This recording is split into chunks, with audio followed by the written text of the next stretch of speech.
coming up. When opportunities come, you just need to jump on them and take them, right? You just need to give students as many options as possible, like in a very clear, very neutral way. So it's their decision. This starts when you first start. If you do all these things, you should get your degree. Hello, everybody, and welcome back to the podcast. My name is Kieran, and today I'm going to be, just like all other episodes, I'm going to be sitting down and talking with some interesting people to find new ways to grow, learn, and develop, whether that be mentally, physically, spiritually, any type of way, as long as I believe the conversation is interesting and as long as I believe that we can all learn from something, because I believe that people can learn many different things from almost anyone. And today with me, my guest is Dr. Alex Roper. Alex, thanks for agreeing to come on. Pleasure, Kieran. Nice to catch up after a while, buddy. Yes, it has been. Yes, it has been a long time. I mean, for those of you that don't know, Alex was one of my university lecturers and one of my university mentors back when I was studying at university. So it's great to have you. It's great to have you on, Alex. Thank you, Kieran. My absolute pleasure, mate. So, Alex, for those of you that don't know who you are, who is Alex Roper? That's pretty much everyone, right? Yeah, forgive the accent, anyone listening. I always half joke, although it's not a joke, that I've got a face for radio, but not really a voice for radio. So from Liverpool, very proudly from Liverpool. I came out to Australia in 2003, and I was in Queensland. Came up with my wife. Haven't regretted it for a second. Love being an Australian citizen. Love this country. Love the people here. Everyone I've found that as I was working through the university system and dealing with people outside the university as well, to be honest, in the sports fields, it was very humbling how kind people were, how they gave of themselves and gave of their time. And I suppose I just try and be a decent guy, try and help people where I can. Try and help from my experiences, stuff that I've been through, because I'm a dean now, I'm dean of higher education. I've done that in a couple of places, and I wish I could say it was all planned to do the doctorates, get involved in education, but no, it's just been a really strange journey, especially where I'm from and sort of the paths that we had. But extremely grateful, because without that, I'd still be back home, which would be nice because I would be family and friends and all that. But life's much better over here for me. Not for everyone maybe, but for me, I've been very lucky to come to this great country and to be able to work and hopefully progress my life and my journey as I've been here. So Alex, you said there that it wasn't where you planned to be in the dean and the education system. Could you elaborate a little bit more on that there, and what was the journey for you to get from there? Or first one in my family to go to university. Liverpool, as I was growing up, was very economically poor. I think the school I went to was in an area that was designated the poorest borough in Western Europe. I mean, you see some of the poverty-laden places that exist throughout Europe, then that's not really aspirational, I think. It is what it is. Like, I was always tried to be positive and happy there. Expectations were not set. I don't think, being education now, expectations weren't set for students to really aspire. So I don't want to be too critical, because I had some fantastic teachers, but expectations were low, and for whatever reason, I refused to have them set for me. Not that I'm a special guy, maybe because I'm pig-headed. So when I never thought I was better than anyone else, never have, never will, never did. But I also didn't think anyone was better than me. Mm. So had different opportunities and maybe an easier path. But then again, people have a tougher path than me as well. But came out, School wasn't great. And it's a case of my dad was in the army. My dad was a soldier. Everyone else's dad was dockers or sort of worked in trades. But in the 80s, because unemployment was so rampant, not just in Liverpool, but across large swathes of the country, those sort of careers that you would go into, you couldn't go into because they'd been decimated. So it's like, well, what are we going to do? And the aspiration then was like, oh, maybe you go into higher education.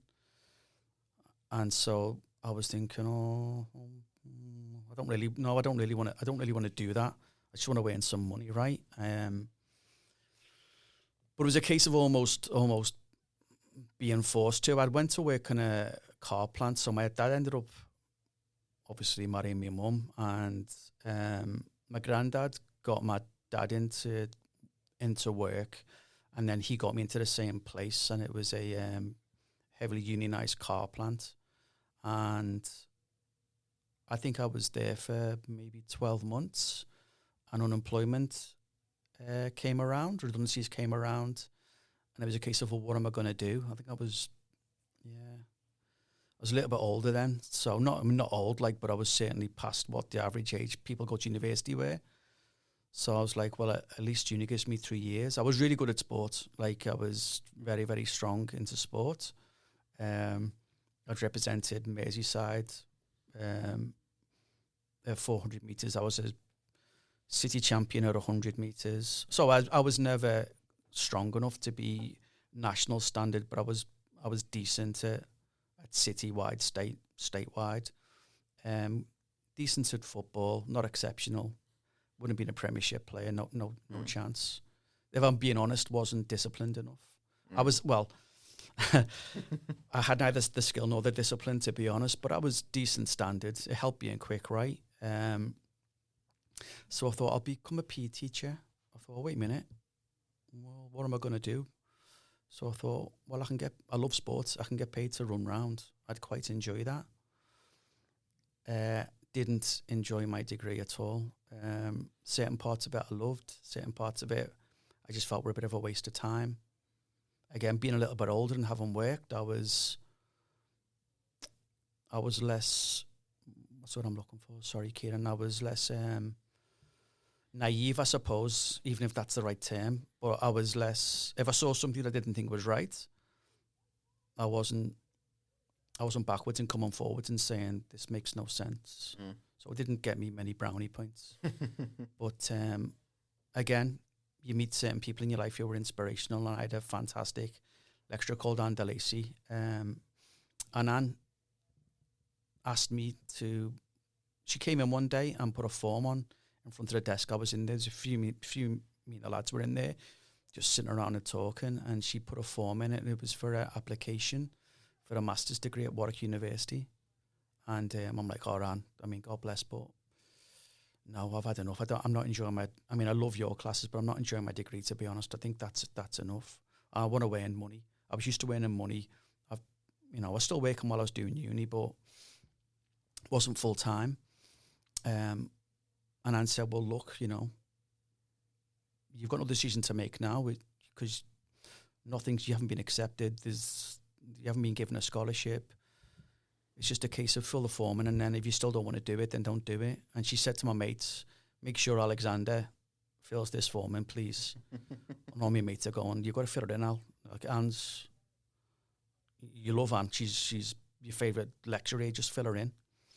So filled her in, and then me and my long-term girlfriend, who's now my wife, 34 years we've been together. Oh, wow. We went down to Warwick Uni. I had an interview, got a scholarship, and it was almost like what I thought university should be. Mm-hmm. These were Oxford dons. These were guys who advised Downing Street. If anyone, not that anyone should be arrogant, but if anyone could have been arrogant, mm-hmm. it would have been these guys, and they were just so open. And what do you think, Alexander? And I'm like, what do I think? Yeah, it's important. What do you think? And that was aspirational. That was, wow, this is what university should be like. So loved it, absolutely loved it. And from there on in, that was a case of, oh, okay, maybe this is an option for me. Maybe this is what I should do. Yep. And so again, all I've tried to do in my career is try to be like the good guys, the people who helped me, the likes of Lincoln, the likes of Anne, the likes of Terry, likes of Ken, and like some of my really good school teachers as well who inspired me. PE teacher Terry Kelly, Anne Murphy, history teacher, Mrs. McCormick, who's my business teacher in school. So I'm sure all the teachers, well, not all, I'm sure the majority tried the best, but I've also got to take it on board that probably wasn't an easy student as well. I think I'm a bit of a Marmite student. I think either like me or didn't like me. And again, a lot of that's down to me more than them. But if I liked the subject, I was really good at it. Mm. And if I didn't like it, it was just nah. Which again is not the recommended response, but I think it's just the way I'm built. Yeah, that's true. My mum would go mad because my mum would go into parents' teacher evenings. Yeah.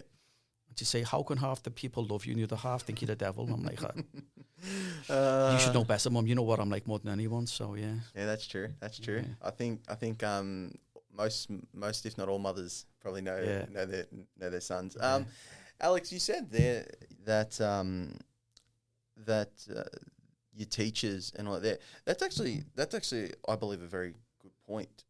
Because teachers, you actually said that the courses that you liked, you actually enjoyed, you actually listened, and the ones that you didn't like, you were floundering. I believe that that's very important because especially when you're teaching, whether it's an adolescent in their teenage years or whether it's someone who's gone to university in their adult life, the lessons and it all comes the starting point is around with the lecturer and that relationship between a lecturer and the student, and whether or not that they're engaging enough or whether or not that they're teaching them the right things, because it could actually determine who it can actually determine in regards to where they want to be or where they want to go. I mean, if they believe that a course or a unit isn't that good, or if they don't believe that it's this good, then they can sort of say, "Nah, I'm not really feeling this," and go off to a different degree and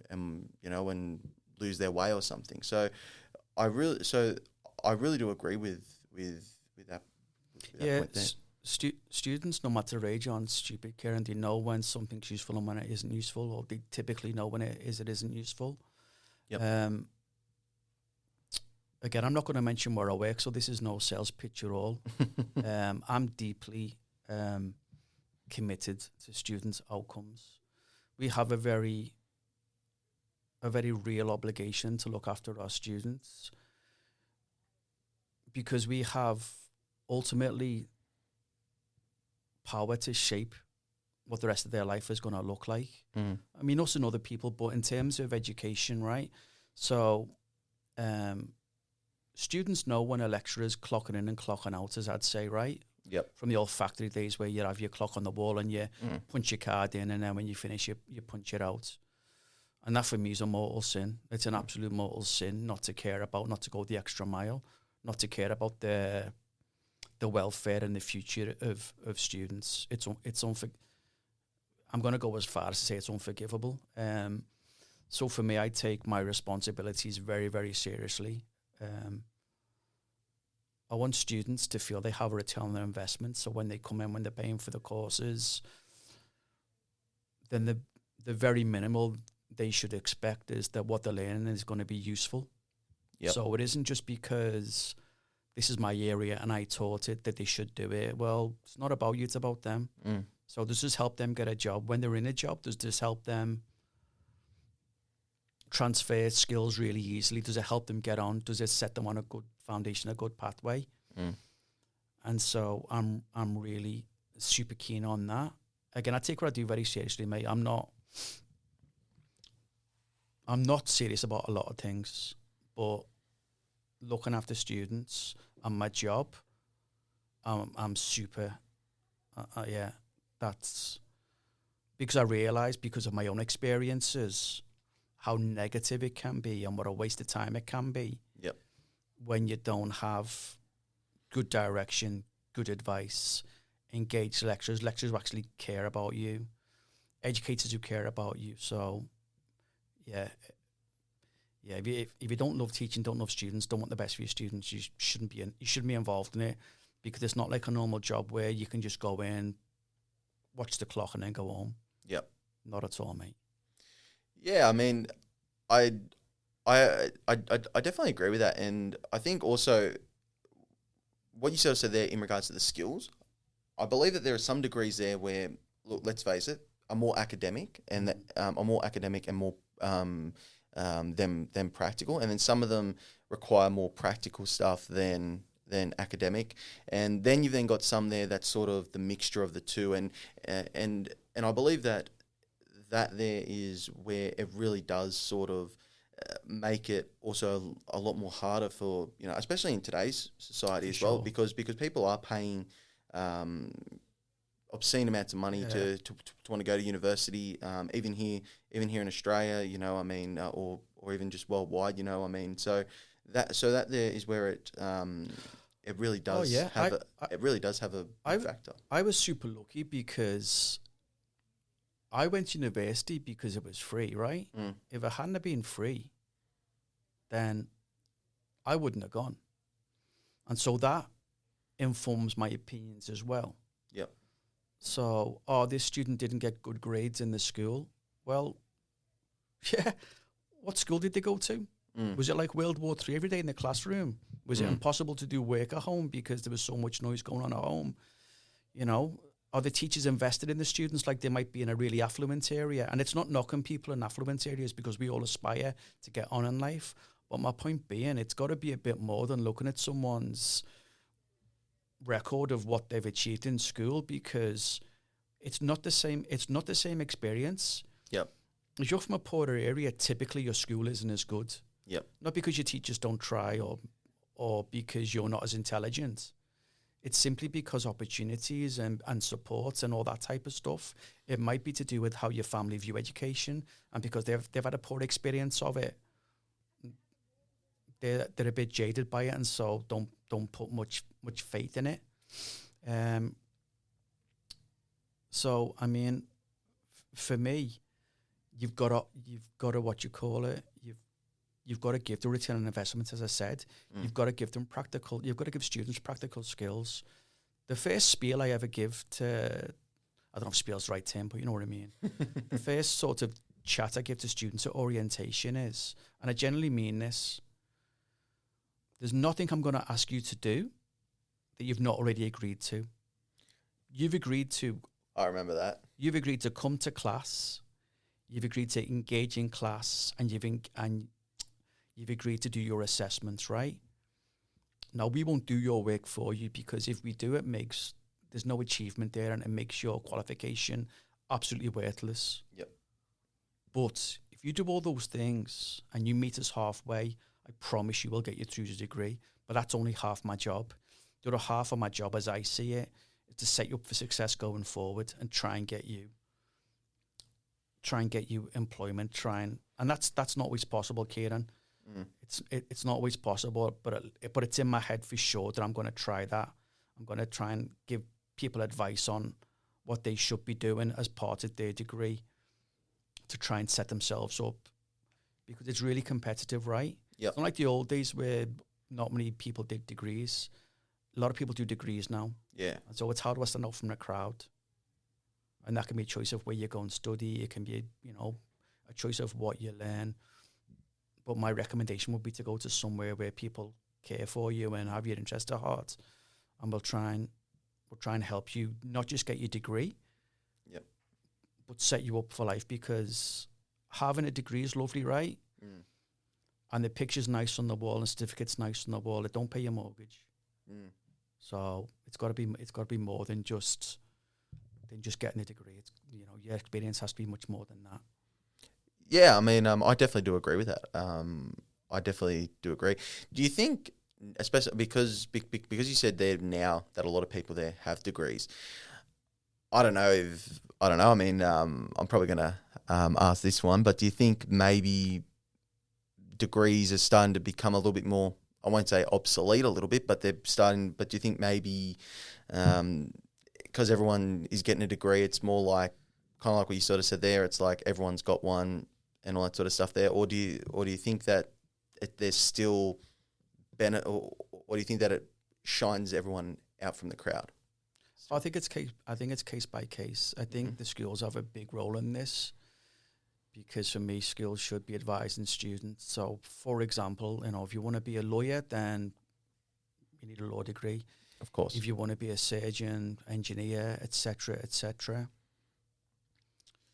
I mean, I've got nephews and nieces back home, right? And when we get to an age where they're a bit older, I'll hopefully speak to them and ask what they actually want to do in life, and not tell them what to do, but just try and give them some information.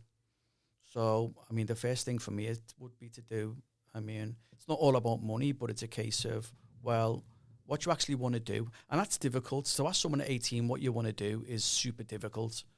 Exactly. Honestly, and again, we got to be appreciative as well of the pressure put on students when they're so young. Now, we've all been through it, so it's not like we need to mollycoddle students, but I think we just need to be aware that there's a lot going on, 17, 18, and then to ask them what your aspirations are is quite difficult. You have fantastic trades in this country. I mean, I would have went into a trade, I'll be honest, when I was back home. But then again, if I was in trade, would I have been able to come and live in Australia? And would I have been able to do what I've done and met the people I've done and travelled? So for me, it's worked out okay. And I suppose a life lesson there is you just need to be adaptable. When opportunities come, you just need to jump on them and take them, right? Yep. But would I say that every student should do a degree? No, not at all. No. And the academic side of things isn't for everyone. Yep. It just isn't. Which doesn't mean they can't come back to it later on in life. Yeah, of course. But it could be, hey, I fancy owning my own business one day. All right. So what you want to do? I want to be an electrician, want to be a spark. Okay. So maybe go to TAFE or something, get your qual there, maybe work in it. And if you need to do some business courses along the way, then I'm sure there's opportunities to do that. Yep. So again, no, I wouldn't say everyone should do trades. Everyone should do degrees. I just think even though it's really difficult, you just need to have a bit of a plan. Yeah. I think that's what's missing a lot of the time. You have sort of this sort of idea of what you want to do, but I think what I try and do is try and help people solidify that into okay, well, let's work towards something. Yep. And doesn't mean that's set in stone. Doesn't mean you can't change it, but at least you're working towards something and have a very clear goal of what you want to do. And then if that changes, it changes. That's fine. But you've learned stuff along the way, which will be useful in wherever you do, hopefully.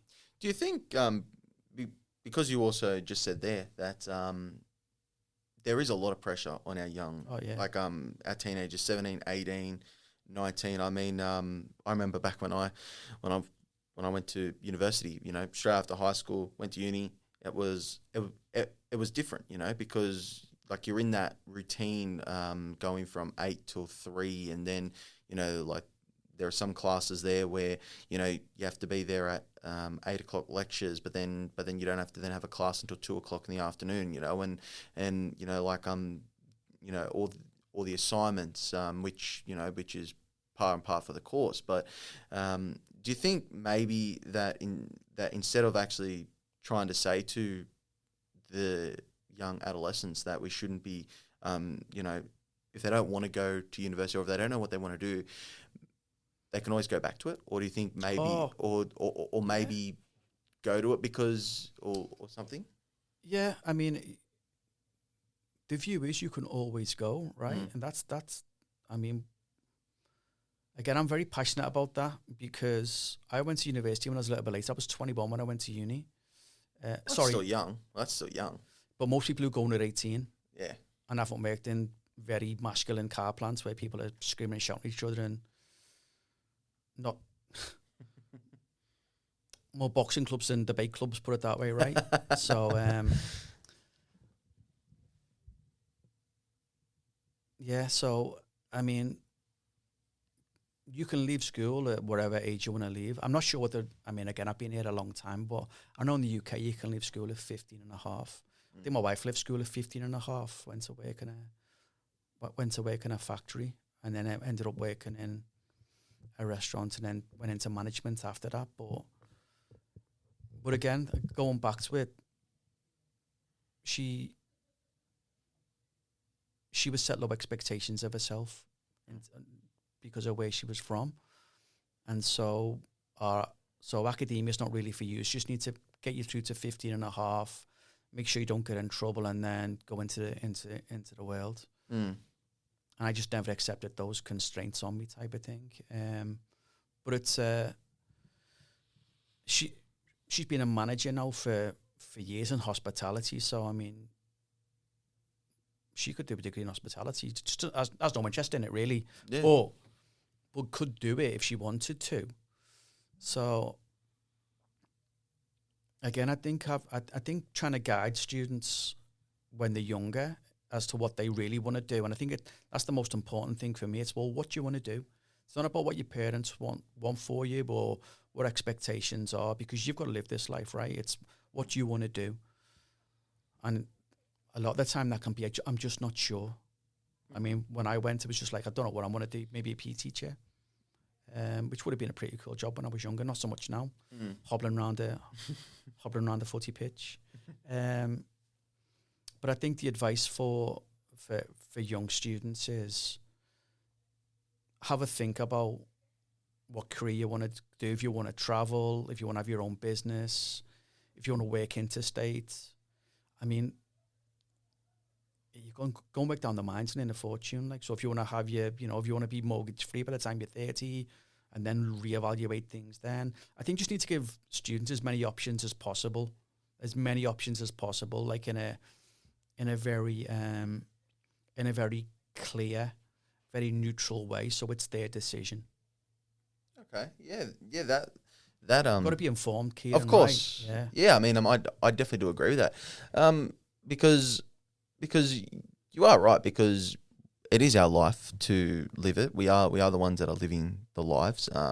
Whether, I mean, it's not our parents, it's not anyone else. Whether or not people believe in reincarnation or anything, I don't know. But you are right. We do live our lives, and it's our choices. We all live and die by the sword, and it's not matter on what our parents make us or whatnot. It's based on whether or not we want to do it. Well, you can sort of live with your own mistakes, right? You're like, I messed up there, that, but at least it's on me, right? Of course. You can sort of live with that. If you take someone's advice and like, I'm not sure about this, but you still end up taking it or getting talked into taking it, and it messes up, that's much more like, should I listen to myself? Yeah. Should I listen to myself? Now, again, conversely, it can be a case of someone can give you good advice. Yep.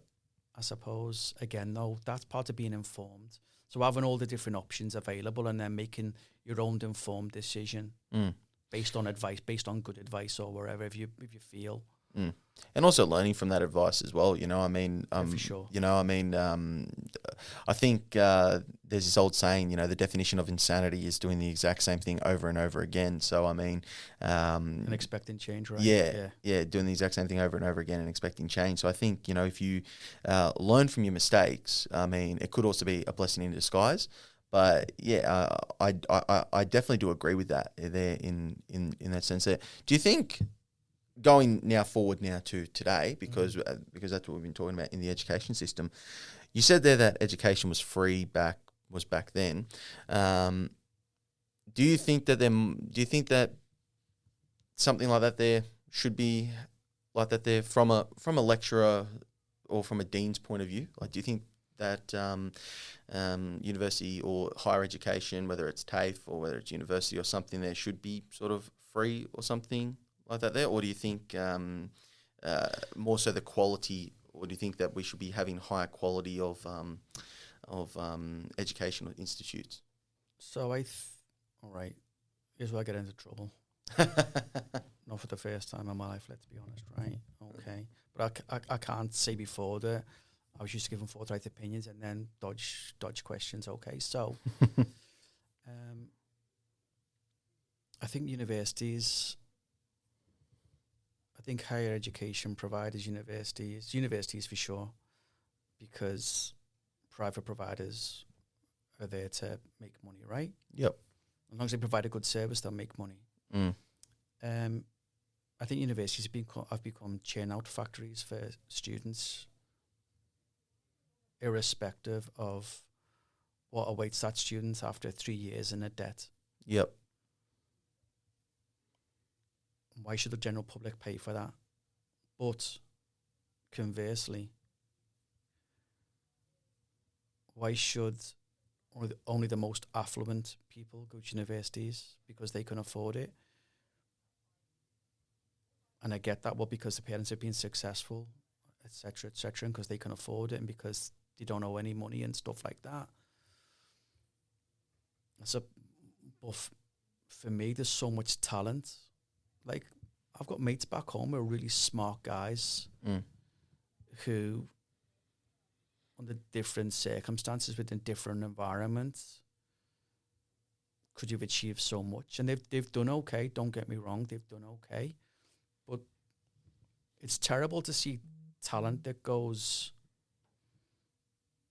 unnoticed or unrewarded. So, yeah, I'm talking in circles here, Kieran, because it's a tricky issue. I can see both sides of it. I can see the case of why should the state pay for everyone's education, especially if that education doesn't really come out and benefit the state, right? Sort of get that. So if you're doing a degree, and I'm not going to pick on any degree, but if you're doing a certain degree, and then, well, what are you going to do with that degree? You're going to work in that field, or is there even a field for that degree? But then it's also about what's education. Is it about having an intelligent, critical thinking populace? That's a good thing, right? Yep. Is it about having people who can dissect information and look at it critically and decide when they're being lied to and what doesn't seem quite right? So no, again, this is a podcast in itself, to be honest, Kieran. I can see both sides of it. I can see the aspirational side of it, which is if someone has a talent and wants to go to university and pursue that, then they should be able to. I'm just thinking, as I said that, right, one of my best mates in school, Jimmy McCartan's dad was a docker in Liverpool in the 80s, and they went on the picket line, and Jimmy's dad got put in prison for 6 months or something. Yep. Lived off Mill Street in the Liverpool 8 area, poor area. Jimmy's daughter, and she was one of my best mates in school. Jimmy's daughter is doing law at Oxford. So her granddad's oh wow, from a very deprived. Now I'm presuming that Jimmy's daughter, Jimmy, not. Last time I saw Jimmy was like for 5 minutes back in Liverpool about 10 years ago. I randomly bumped into him in Sefton Park when a concert was on. But it's those aspirational stuff that I think is really important. And I'm not, again, I don't know for a fact, but I'm presuming there was some mechanism by which someone who was high achieving could go to that. And universities have scholarships, etc., etc. But again, that's for high achieving students, right? So again, I always go back to, if you're from a really poor deprived area, or you're from a background, even if it's more affluent, but a background that is not conducive to studies, it's been difficult. Maybe there's some issues going on at home. Then to look at someone at 17 years old and write them off because the results aren't great, I've got a bit of an issue with that, to be honest. Yeah, I definitely agree with that. I mean, I definitely agree with that, because you can never judge a book by its cover. No, for sure. You can never judge a book by its cover, and I definitely agree with that. And going back to what we were also just sort of saying there earlier in the podcast, as to how I just sort of said there that there are some degrees that are more academic, and then there are some there that are more, more practical, and then there's some there that's a mixture of the two. And because as we've just said there that university's starting to turn into a churning sort of factor. Do you think that them, like, obviously a degree is a degree and that they should be equal and level? Do you think? I think they've been churned for a while, to be honest, mates. We're not talking the past 2 years. Like, we're talking a lot longer than that. Do you think that maybe like the ones there that are practical, that like the ones that are practical and all that sort of stuff, there could be some sort of, like, I don't know, benefit or like something there that could sort of help those ones there? Because I mean, rather than sort of say a student, getting 3 years, as you said there, if they're 18, rack up 3 years and then finish off with a bit of debt, or having their parents have to pay for it and whatnot. Do you think that there might be like ways to sort of find a reform? I mean, again, as we sort of said there, this could be a whole podcast episode. Could be an idea for us to do in the future. So what was that, Kieran? If there was a case of... So what I mean is that should there be, like, based on certain degrees or based on certain things there, should there be like reforms based on certain degrees, or should things there be used more in practical, sort of like going off the practical one or the academic one, like reforms based on certain aspects of the degrees and whatnot, if that makes it... Well, it sort of depends, doesn't it? Because if you're funding yourself through college, via HEX or wherever, then you should have every opportunity to study what you want to study, because again, anything learnt is never wasted time, right? Yep, I agree. So, and again, I go back to, it's not just a degree that you do, it's also about learning to research, learning to write, learning to think, learning to interpret different ideas, philosophies, etc., etc. So that's really, really useful. There has been debates about around sort of in the States. I followed a little bit, like what they call liberal arts colleges and things like that. No, again, and not being wishy-washy, I mean, should the state pay for everyone's degree? Well, if you ask me to come down on definitively what yes or no, then yeah, because I see an educated population as better than one that there isn't. Which doesn't mean that people who don't go to university aren't educated, aren't intelligent. It's just if people have if people have a passion for knowledge and to learn, then it's got to be a good thing to nurture that, right? Yep. I think the obligation is more on the colleges. Yep. To ensure that when they're offering degrees to students, they're upfront straight away with, hey, the unemployment rate among such and such is whatever percentage. Yep. Your chances of getting a job post qualification are such and such and such and such, and that allows students to decide then what they want to do. But I mean, is that naive for me to ask that? No, I mean, because it's a business, so. Right? That's that. So people who think you used to drive me mad where we used to be, right? I'm not going to mention where we used to be, right? Used to drive me mad, and I'd hear people picking on the private sector and then speaking glowingly of the public sector, and I'd be like, you haven't worked in the public sector, have you? You haven't worked in public universities, have you? And they'd be like, no. And I said, I can tell, because it's almost like you've watched a Robin Williams film and all of a sudden you think that's what university is like. And it's not. It's look at how many students big universities bring in. Yep. That's a chain, right? Yep. Look at how many students get direct employment into a job directly related to their field of study. Yep. And again, I don't know what those numbers are, but it's not that every student who does it does that, right? Exactly. And of course things change, but I think universities should be, I think anyone, I'm not just picking on universities, right? But we hold them to a higher standard. So that's why that's why I bring that up, because the view of them is that they're aspirational, that they're very strong academic institutions, very noble institutions. And that loses sight of the fact they also have to be a business as well. Of course. And so it's probably not good business to promote anything bad about what comes out. There's so many good things that come out of university. Oh yeah, of course. So many great things. But it's not a Robin Williams film. It isn't seized the day. Yeah. Not for everyone who goes there. I mean, we have to be aware of that. And again, I think there needs to be, again, for me, naive I thought might be, I think we have to just be open with students about their choices. And before you go into a degree, know the chances of coming out with a job based on what you're actually studying. Yep.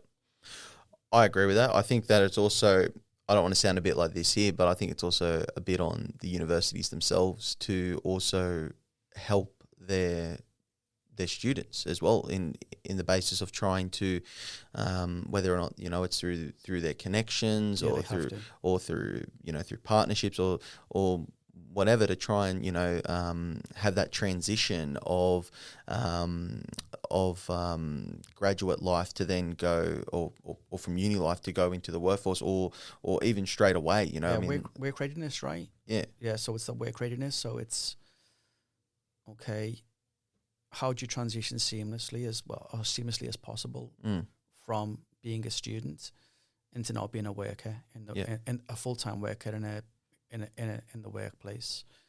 Yeah, again, I mean, I've not on purpose and certainly not intentionally sound like I'm doing down universities, which that's some of the best experience of my life was university. I mentioned Warwick before. Absolutely loved everything about my time at University of Warwick in the UK. And so they do some fantastic stuff, and there is the support there. I'm sure they put lots of money into support, but my response to that would be, well, quite right too. Yep, has to be, because you can't just from a moral perspective, not a business perspective.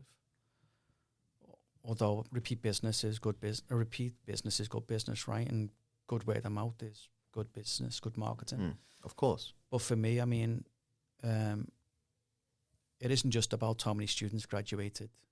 It's much more than that. It's about how many students were helped to get into the workplace as well. Yeah, that's super important, because again, it's such a shame when you see students who have worked really, really hard, who've sacrificed, who've given up the weekends to do the assessments, who've done without money, who've gone into debt, to see them coming out and not be able to find a job or find it tough getting a job. It's generally heartbreaking, mate, genuinely, because you've sort of let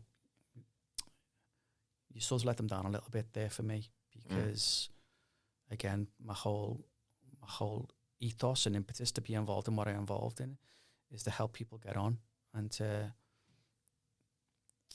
make sure that when they do a degree, it is a positive step towards the future, and to get them the career that they want and sort of the life that they want, or a part of that at least. Yeah, I mean, that's very true, and I also think there from, say, a student's perspective, as you said there, like you feel like that you would let them down, but I think a student would also, they would feel that they also, let down their teachers, or they would also feel, either a bit of animosity towards the universities or whatever, but they would also, I mean, especially if you have a close relationship with a lecturer, like any person, if you have a close relationship with someone, you would feel like that you would have also have let them down as well. So I feel, so I do think that it is a very, very delicate sort of situation that we are in right now in regards to the higher education.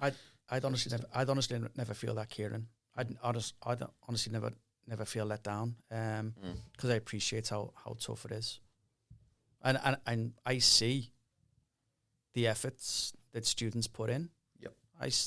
I see all the time they give to studies when, let's be honest, at that age, you much rather be doing different things than staying in, reading books, writing assessments, right?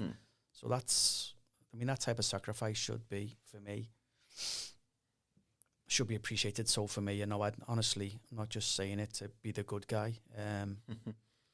No, I'd never think that about a student ever. It wouldn't even cross my mind. It'd be more a case of what could we have done better? Anything we could have done better? And that's genuine, that, mate. Honestly. So how would you then, obviously, for someone there in their first year? So say if you were literally, obviously, because you're a dean or whatnot, but say if someone said, okay, then Alex, you can rewrite the education system or the university system or the higher education system. Yeah, they can't pay me enough money to do that, mate. How would you sort of do that there? Would you sort of do it as half and half, as half academic, half practical? I just look after my own students, so I can tell you how I do that. Yeah. So, again, I think, as I've said, when they come in, I have expectations of them. I expect them to turn up to class on time. I expect them to engage in activities in class. Yep. I expect them to ask questions. I expect them to ask questions because they're paying for it, right? Yeah, of course. And it's our job. Yeah. And I would rather, and I'm not unique in this is the norm, trust me. Yep. I would rather spend 1 hour with a student than think of them sitting at home tearing their hair out because they're so stressed or worried about an assessment or something coming up. And every single person I know and every single person I would employ has that exact same. So it's like, honestly, you're not bothering us. I don't care if you've sent 10 emails. I mean, if you send me 100, I might start getting a bit... But I think that was me there one time. That's all good. On you, Alex. But honestly, it's our job. And we do the job because we want to do what we do. We appreciate that the trust is placed in us to help people learn and get on to the next stage. So I have all that spiel. And then I also, as I said to you, I say, I consider my role is to help, not just help you get the degree, which should happen. If you do all these things, you should get your degree. But I want to be sitting here and then watching you on stage graduate. And I want to, know that you've got a job lined up in 3 weeks' time or in 6 months' time because you're going to go traveling first of all. That's my aspiration. It's not just to see you graduate, and that's genuinely true. So I try to ensure that everything that's taught is reflective of what the workplace would be like. So why am I learning this? What's the point of this? Because I had those questions as a student. I'm never going to use this. What's the point of this? And sadly, never used it. No use to me, right? Not everything, but certain things I had to study. Yep.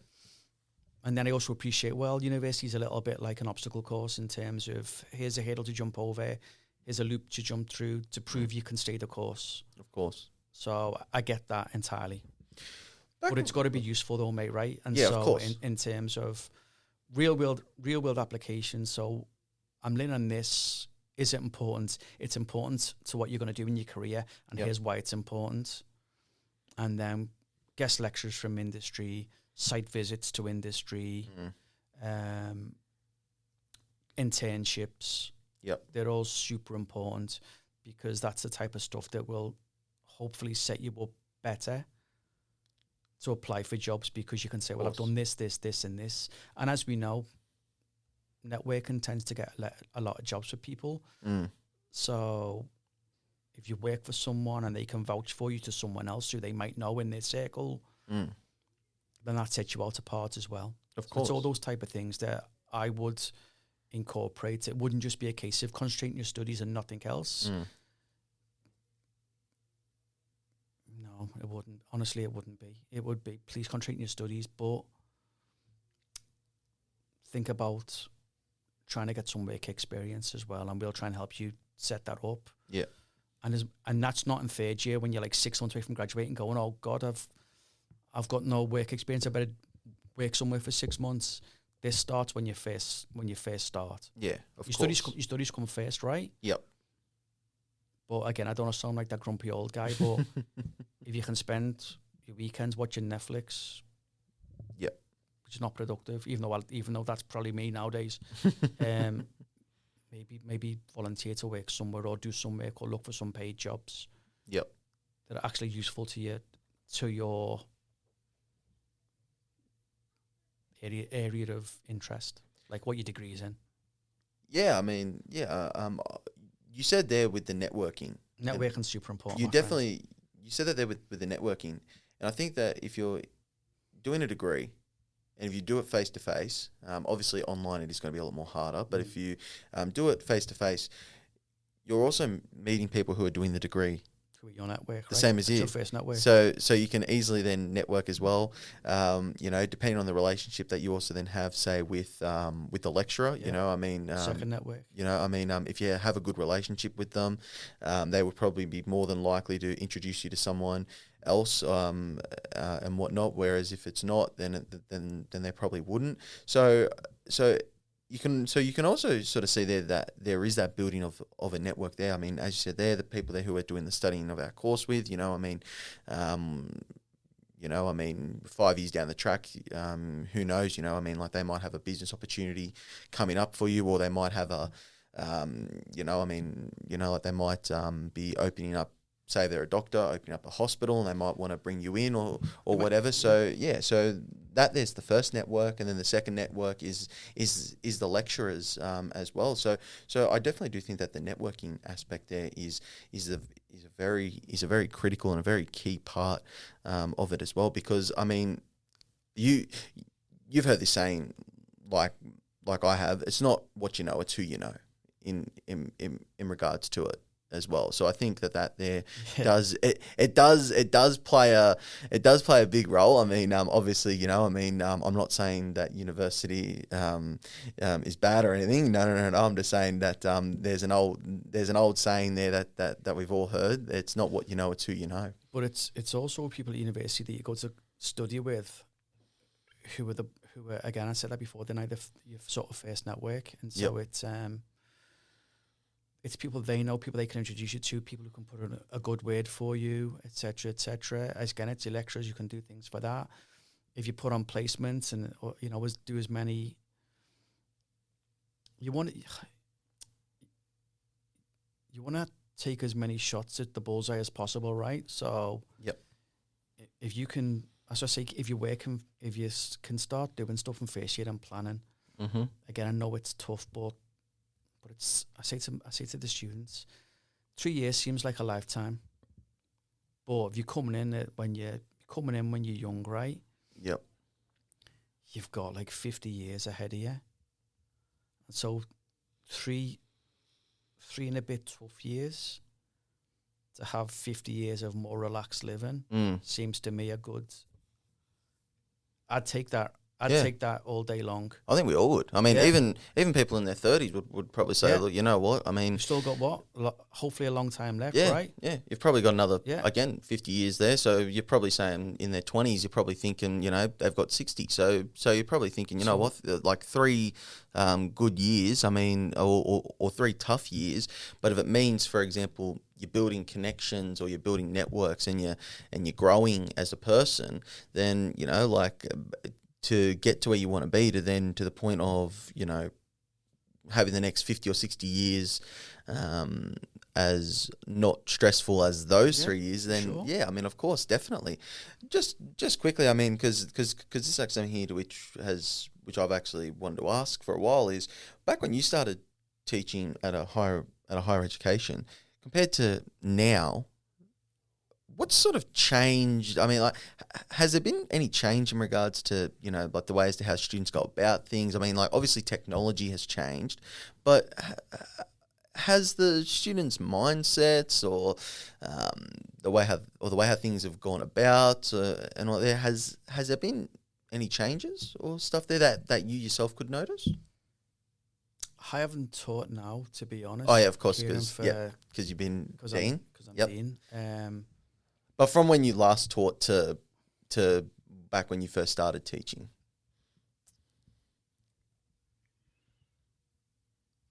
there's gonna be there'd be people who be going crazy at me now, saying how can you be dean and say this, and no, no. No?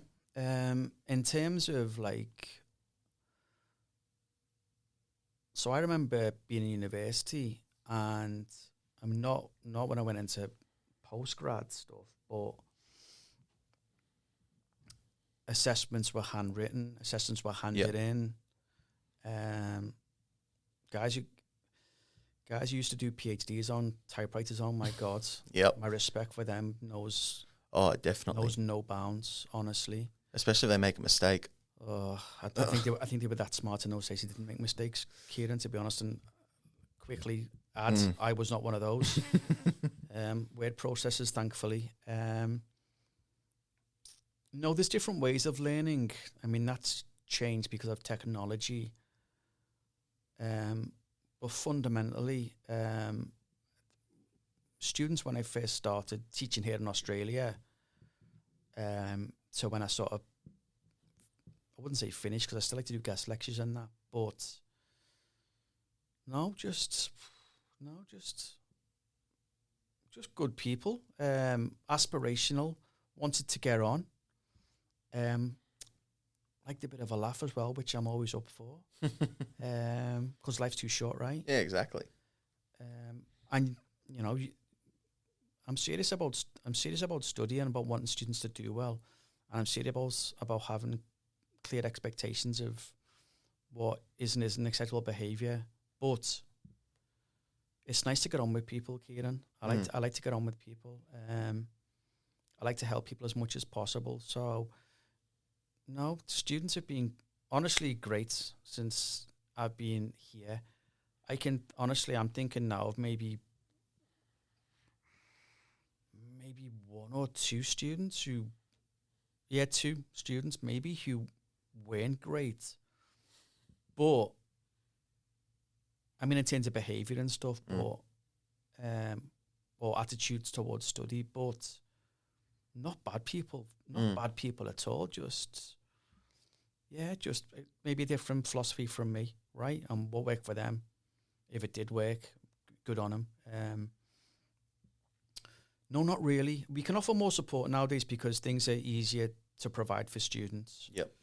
So ease of access to databases because you can touch your finger, electronic books, library resources, all your PowerPoints being, all your SCORM packages, etc., being available. So I think if anything, our lives as academics is easier. Okay. Because we have more stuff at our fingers. Some academics might say expectations are higher, but then again, so they should be. Yep. So I've got no problem with that at all.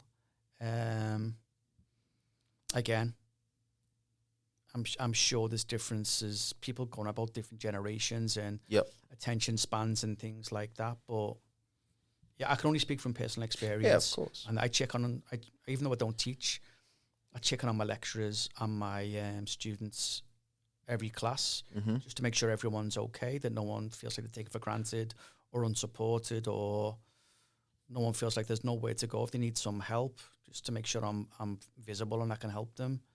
And their standards are as high as they've been. We certainly haven't dumbed down or lowered our expectations or standards of students at all. So, no, maybe I've been blessed. Maybe I've been blessed. But I'm in a good country with good people, mate. So, yeah, I've enjoyed every second of it.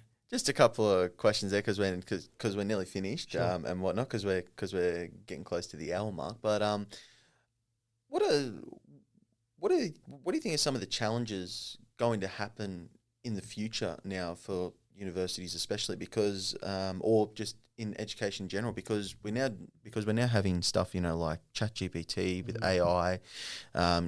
I mean, like, I know that you said there that everything's now at the palm of at a lecturer's fingertips, where it comes, like with databases and all that there.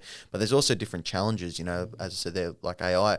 What are some of the challenges going forward for education, for education lecturers, or just in education in general going forward? And what are some of the things there what we can potentially look at to try and make sure that it's not that someone's not using an AI or making AI to write their assignments or stuff like that. Yeah. So that's the key there, Kieran. So,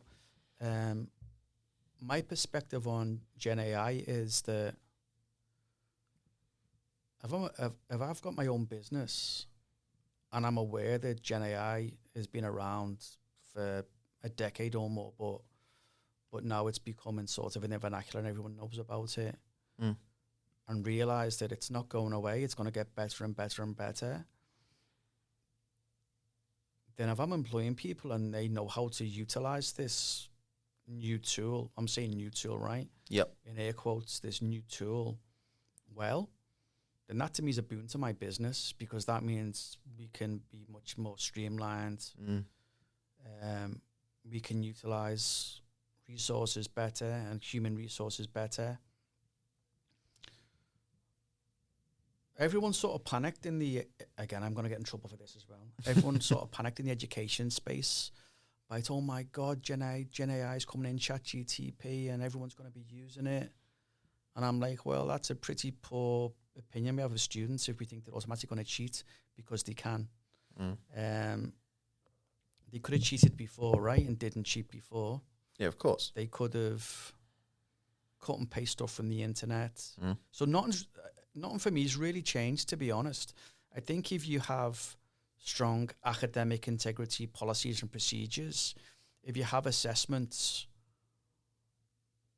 that are creative, then it's difficult for people. I'm also of the opinion, again, me being naive, I'm also of the opinion that most students don't want to cheat. That students who typically engage in academic integrity either do it by mistake in terms of incorrect referencing because they haven't been taught it or don't understand it, or it's got to the last minute, they've been falling behind with stuff, maybe not understanding it, not getting the support they need. And as a mark of complete desperation, they've done something they shouldn't do. Now, that doesn't say that I'm not also aware that some people just don't care and want an easy path and will utilize that.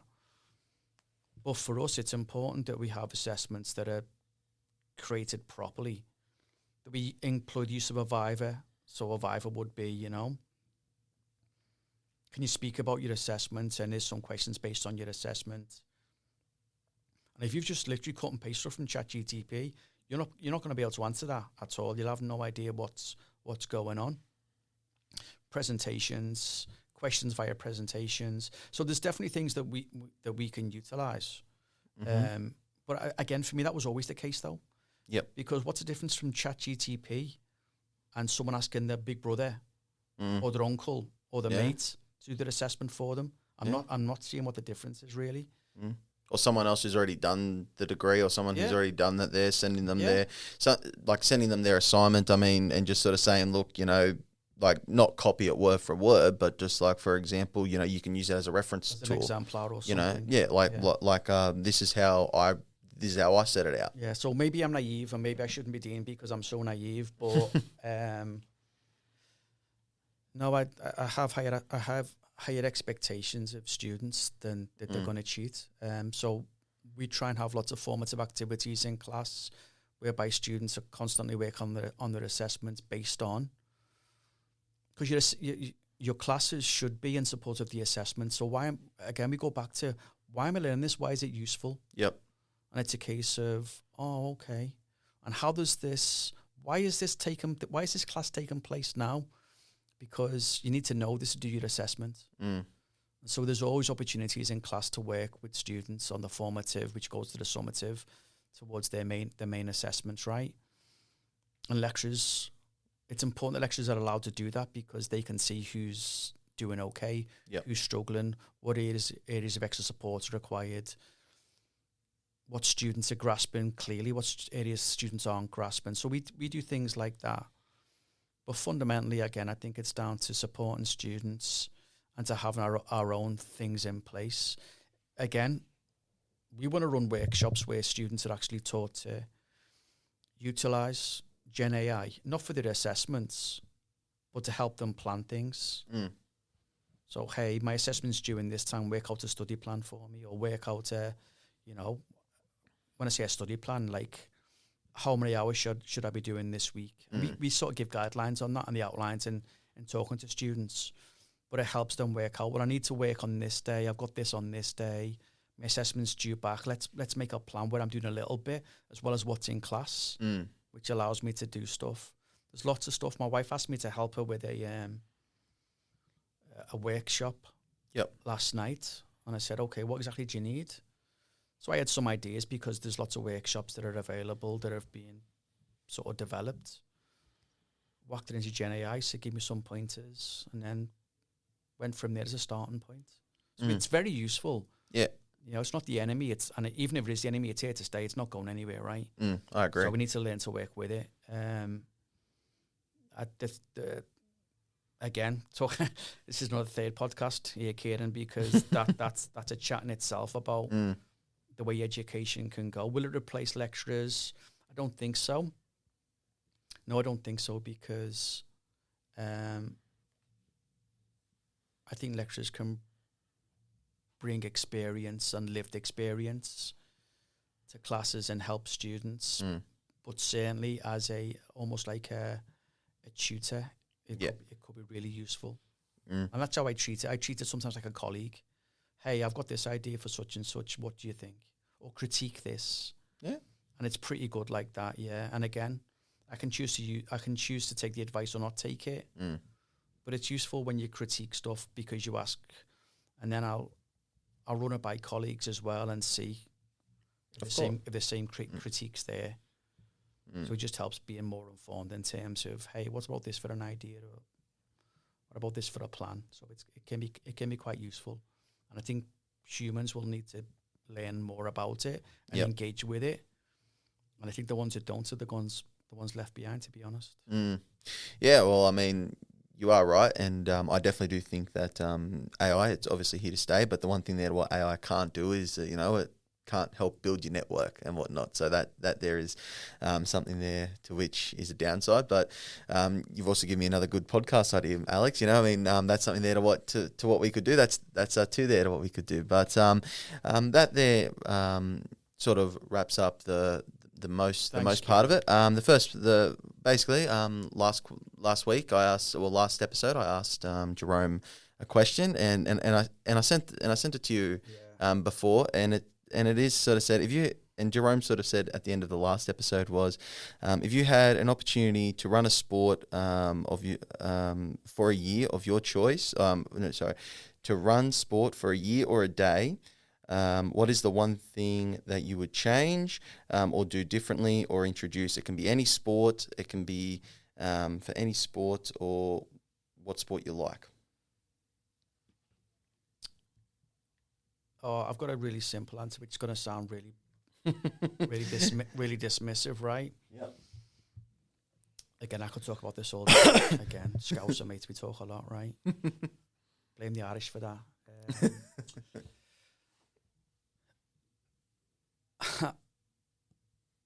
I would make referees in the Premiership subject to the same interviews that managers and players have to go through. Okay. Because it's unbelievable some of the stuff that occurs there. Which again, I always try and be down the line. I always try and put myself in other people's shoes. But some of the decisions that you see, irrespective of how difficult it is, right? No one's got a gun to their heads. No one's forced them to be a referee. Yep. They're paid well, they're professional, blah, blah, blah, all that stuff, right? Yep. I'm not talking about interrogated and attacked. I'm talking about why they never rolled out to explain the decisions. Because some of them are indefensible. Yep. So that's what I would change. I reckon I could run on a platform for that in the UK and get voted in, to be honest, because I know the frustration. Yeah, of course. Just literally make a decision, ruin stuff, and then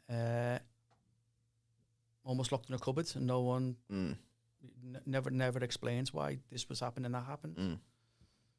which isn't good, right? If we're talking about being, talking about being open to interpretation, then unfortunately, when there's silence, there's a vacuum, and people fill that with all types of mad stuff. And I don't think anything mad's going on. But it's almost disrespectful to explain why you did this. Yeah, of course. Because people's careers rest on your decisions you're making. So yeah, that's what I do for sure. For sure. Yeah, I mean, I definitely think that's a very good taker, because I mean, like, coaches and referees, I mean, coaches and players, they they do interviews, they do post-match press conferences.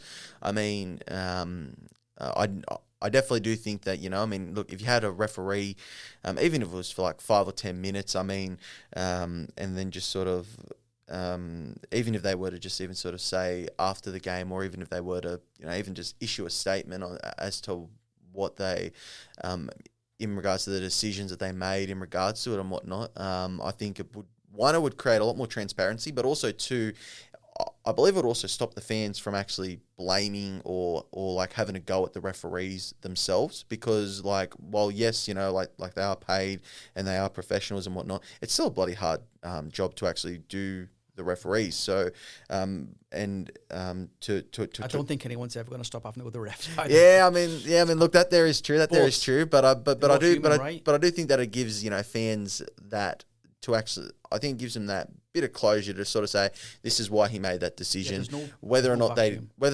agree with it, whether or not they don't agree with it, that's up to them. But I mean, that I definitely do agree with that take there. So thanks again, Alex. Also, if you have a question for my next guest, what question would you? It can be anything.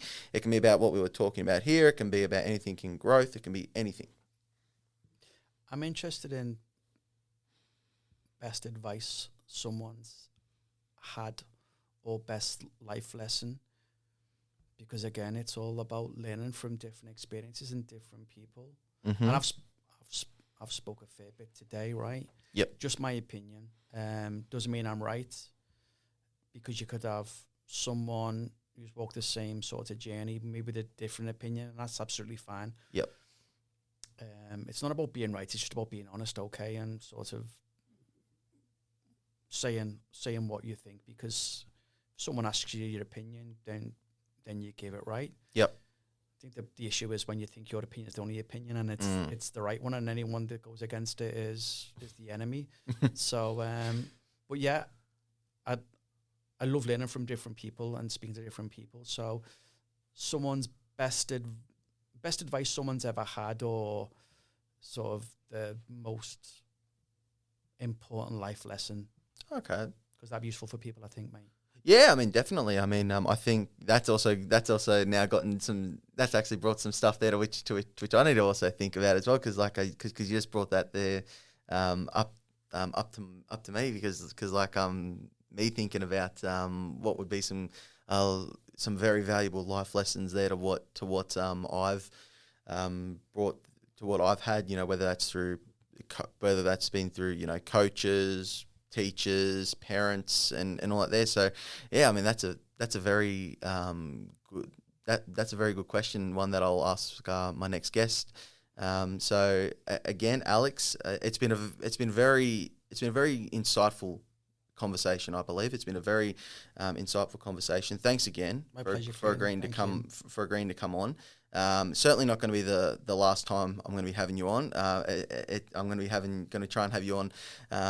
Who knows? But you're certainly going to be trying to come back on. I'm going to try and get you back on sometime soon. But thanks again for coming on, and it was very insightful. And I'll look forward to our next conversation. Look forward to it, Kieran. Thank you. Thanks for your time, mate. No worries. And thanks again, everybody. And tune in to the next episode.